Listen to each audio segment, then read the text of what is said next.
Assalamualaikum warahmatullahi wabarakatuh.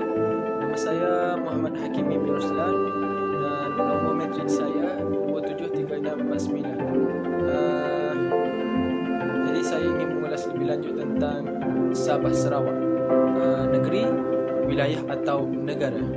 Okey. Apabila tersebar berita bahawa Perdana Menteri Tan Sri Muhyiddin Yassin hendak mengadakan kunjungan rasmi ke Sarawak, banyak pihak mengharapkan ia bukan sekadar lawatan politik tetapi membawa kabar gembira kepada Sarawak.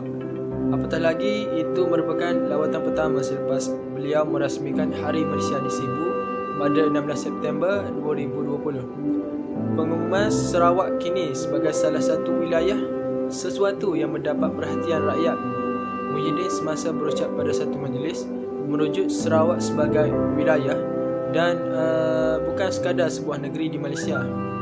Susulan pengumuman itu, pelbagai pihak membuat pelbagai tafsiran dan gesaan dengan ada yang bersetuju dan tidak pula seperti biasa yang menentangnya. Perbincangan dan perdebatan tentang istilah itu heboh dalam media sosial. Malah pengkritik menyifatkan sebagai wayang atau sandiwara politik semata-mata. Bagi yang tak bersetuju, istilah itu sebagai menurun taraf Sarawak sama seperti wilayah Persekutuan Kuala Lumpur, Putrajaya dan Labuan. Bagi golongan ini, hal ini tidak wajar dan tidak adil memandangkan ketika Malaysia ditubuhkan pada tahun 1963, Sabah Sarawak, Singapura dan Persekutuan Tanah Melayu mempunyai kedudukan yang sama sebagai negara. Sesungguhnya memang terdapat kekeliruan susulan pengumuman itu. Adakah ianya rasmi? Mengapa tidak terdapat pengumuman rasmi daripada Jabatan Perdana Menteri untuk hal yang sepenting itu? Mengapa tidak dibahaskan di Parlimen terlebih dahulu? Mengapa pula Kementerian Komunikasi dan Multimedia atau KKMM tiba-tiba mengumumkan untuk melaksanakan pertukaran nama cawangan bagi semua agensi di bawahnya di Sabah dan Sarawak?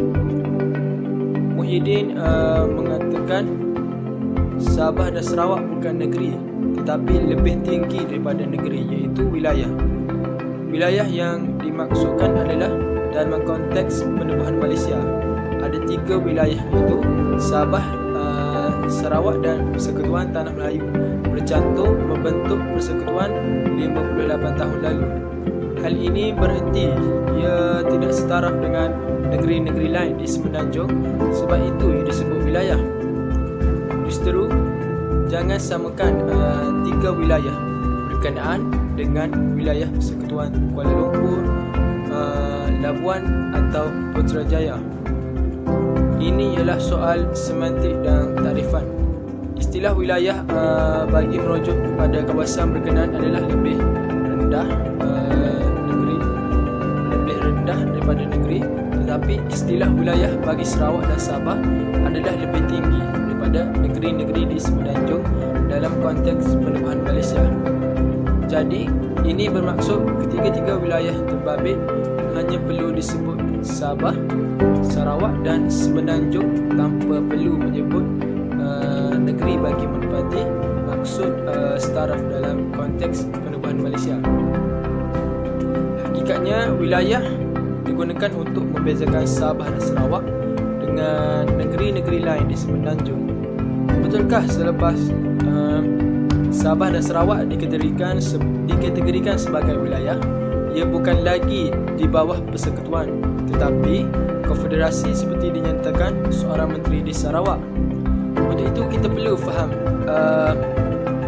akan maksud dan implikasi semua istilah itu dalam konteks sistem politik. Sistem konfederasi ialah sistem pemerintahan yang kerajaan persekutuan mempunyai kuasa yang lebih rendah berbanding kuasa kerajaan negeri atau wilayah. Sistem politik unitary ialah sistem pemerintahan yang memperuntukkan segala sumber kuasa di tangan kerajaan persekutuan atau kerajaan pusat. Malaysia mengamalkan sistem federalism atau persekutuan. Persekutuan dibentuk hasil ikatan atau perjanjian sukarela antara pihak yang terbabit dalam pembentukan negara.